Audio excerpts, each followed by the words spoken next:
ने बरहेट विधानसभा क्षेत्र के विधायक प्रतिनिधि पंकज मिश्रा आज करीबन सुबह 10:30 बजे ईडी कार्यालय पहुंचे। ईडी उनसे साहेबगंज के बढ़हरवा के बहुचर्चित टेंडर विवाद में मनी लॉन्ड्रिंग के तहत पूछताछ कर रहा है। बता दें कि पंकज मिश्रा पर अवैध खनन, अवैध परिवहन सहित कई मामले में करोड़ों रुपए की काली कमाई का आरोप है।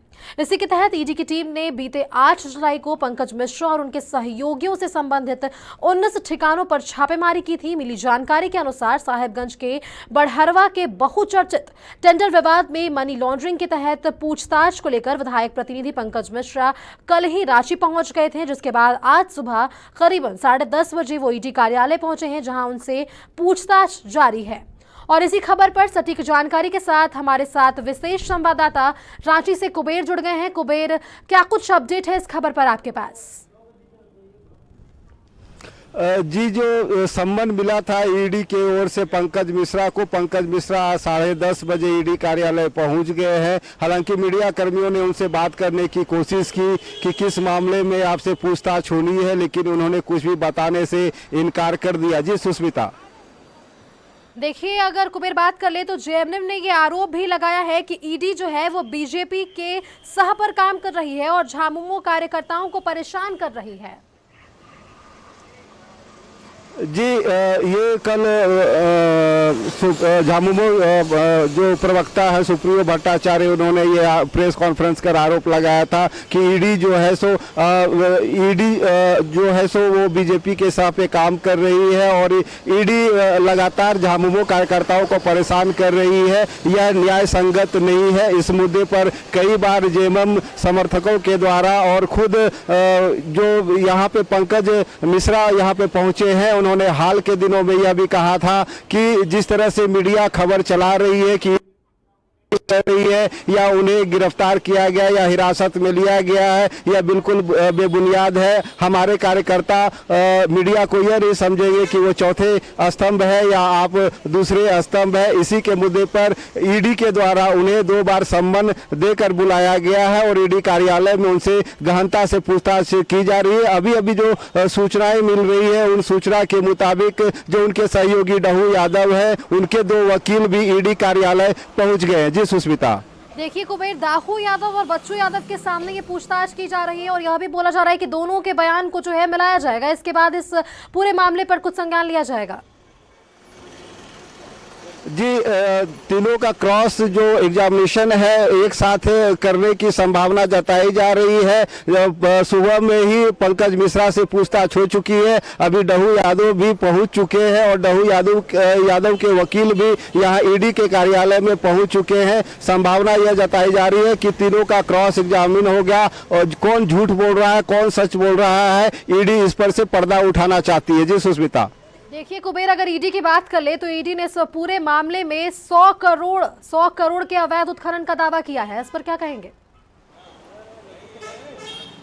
ये अभी जांच का विषय है। ईडी की ओर से जो पंकज मिश्रा की चल अचल संपत्ति है उसको खंगाला जा रहा है और जो चल अचल संपत्ति का मामला है वो डहू यादव, बच्चू यादव है, उन पर भी बनता है। और जो साहबगंज में अवैध उत्खनन का मामला है, इस पर गहराई से पूछताछ की जा रही है। जो हमारे सूत्र बता रहे हैं, एक टीम जो है सो फिर से साहबगंज के लिए ईडी की निकल गई है, जहां अवैध उत्खनन के मामले में जांच की जा रही है। जी सुष्मिता। देखिए कुबेर, अगर हाल के दिनों की बात करें तो हाल के दिनों में ईडी के खिलाफ बयान काफी आए हैं, जिसमें यह भी बयान सामने आया है कि ईडी कार्रवाई में गीदड़ भक्की कर रही है। इस पर क्या कहेंगे? जी, ये पंकज मिश्रा ने हाल के दिनों में मीडिया को बयान दिया था कि ईडी की जो भी कार्रवाई है वो बस एक गीदड़ भभकी है और गीदड़ भभकी से जेएमएम डरने वाला नहीं है। उन्होंने अपने आप को जेएमएम कैडर के रूप में खड़ा किया और जेएमएम कार्यकर्ताओं का जो आक्रोश है, जो गुस्सा है और ईडी की पूछताछ पर लगातार उनके कार्यकर्ताओं पर, उनके समर्थकों पर जो लगातार दबाव दिया जा रहा है, उसे वो काफ़ी गुस्सा हो गए थे। और मीडिया कर्मी ने जब उनसे ईडी की जांच और छापेमारी के संबंध में पूछताछ की थी तो उन्होंने ये बयान दिया था कि पंकज मिश्रा वैसे लोगों में से नहीं है। वो पंकज मिश्रा ईडी की गीदड़ भभकियों से डरने वाला नहीं है। जो होगा देखा जाएगा। जी सुष्मिता। देखिए कुबेर, इस पूरे मामले में लगभग 12 करोड़ ईडी ने जब्त किया है और सारा मामला जो है वो अवैध उत्खनन से संबंधित बताया जा रहा है। जी, आपका बिल्कुल कहना सही है कि ये सारे मामले अवैध उत्खनन से संबंधित है। जैसा कि मैंने आपको कहा कि एक टीम साहबगंज निकल गई है फिर से जांच पड़ताल करने के लिए, और साहबगंज में पंकज मिश्रा की जो चल अचल संपत्ति है उनका कुंडली खंगाला जा रहा है, और कुंडली खंगालने के बाद आशंका यह भी जाहिर की जा रही है कि पंकज मिश्रा देर शाम तक ईडी के द्वारा गिरफ्तार हो सकते हैं। और हालांकि अभी इस मुद्दे पर कोई गिरफ्तारी की पुष्टि ईडी की ओर से नहीं की गई है। फिलहाल उनसे गहन पूछताछ की जा रही है, और उनसे यह भी पूछताछ की जा रही है कि आखिर इतने कम समय में एक बरहेट मुख्यमंत्री के प्रतिनिधि होने के वजह से, और मुख्यमंत्री के प्रतिनिधि होने की वजह से इतने करोड़ों की अचल संपत्ति आपके पास कहां से आई। और जो सूचनाएं मिल रही, जब सुबह पंकज मिश्रा यहां पर आए तो अपने साथ कुछ दस्तावेज भी लाए, उनके थैले में दस्तावेज था और वो उन दस्तावेजों को ईडी के समक्ष वो प्रस्तुत कर रहे हैं। जी सुष्मिता। देखिए कुबेर, अगर इस पूरे मामले पर जो निलंबित आईएएस पूजा सिंघल है उन्हें भी अभी जमानत के लिए और इंतजार करना पड़ेगा। जमानत पर 26 जुलाई को होगी सुनवाई। इस पर क्या कहेंगे? अब ये इस मामले पर अपडेट आया है कि 26 जुलाई को अगली उनकी सुनवाई होनी है।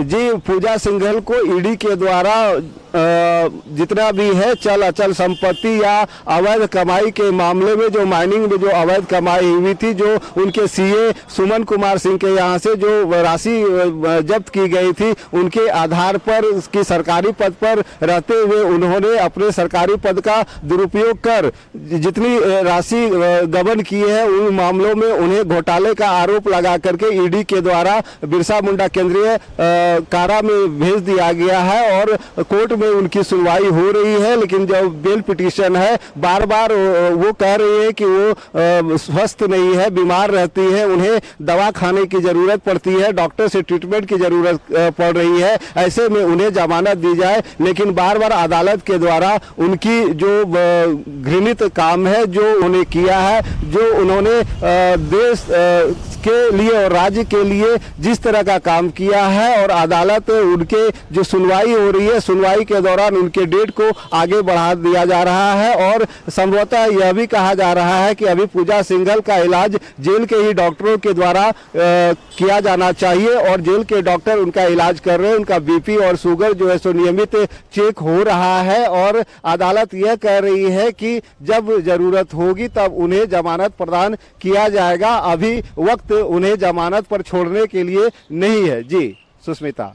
जी कुबेर, तमाम सटीक जानकारी के लिए आपका बहुत बहुत धन्यवाद। तो आपने देखा किस तरीके से हमारे विशेष संवाददाता ने आप तक सटीक जानकारी पहुंचाई। और आपको बता दें कि मुख्यमंत्री हेमंत सोरेन के बरहेट विधानसभा क्षेत्र के विधायक प्रतिनिधि पंकज मिश्रा आज करीब सुबह 10:30 बजे ईडी कार्यालय पहुंचे। ईडी उनसे साहेबगंज के बढ़हरवा के बहुचर्चित टेंडर विवाद में मनी लॉन्ड्रिंग के तहत पूछताछ कर रही है। बता दें कि पंकज मिश्रा पर अवैध खनन, अवैध परिवहन सहित कई मामलों में करोड़ों रुपए की काली कमाई का आरोप है। इसी के तहत ईडी की टीम ने बीते 8 जुलाई को पंकज मिश्रा और उनसे सहयोगियों से संबंधित 19 ठिकानों पर छापेमारी की थी। मिली जानकारी के अनुसार साहेबगंज के बढ़हरवा के बहुचर्चित टेंडर विवाद में मनी लॉन्ड्रिंग के तहत पूछताछ को लेकर विधायक प्रतिनिधि पंकज मिश्रा कल ही रांची पहुंच गए थे, जिसके बाद आज सुबह करीब 10:30 बजे वो ईडी कार्यालय पहुंचे हैं, जहां उनसे पूछताछ जारी है।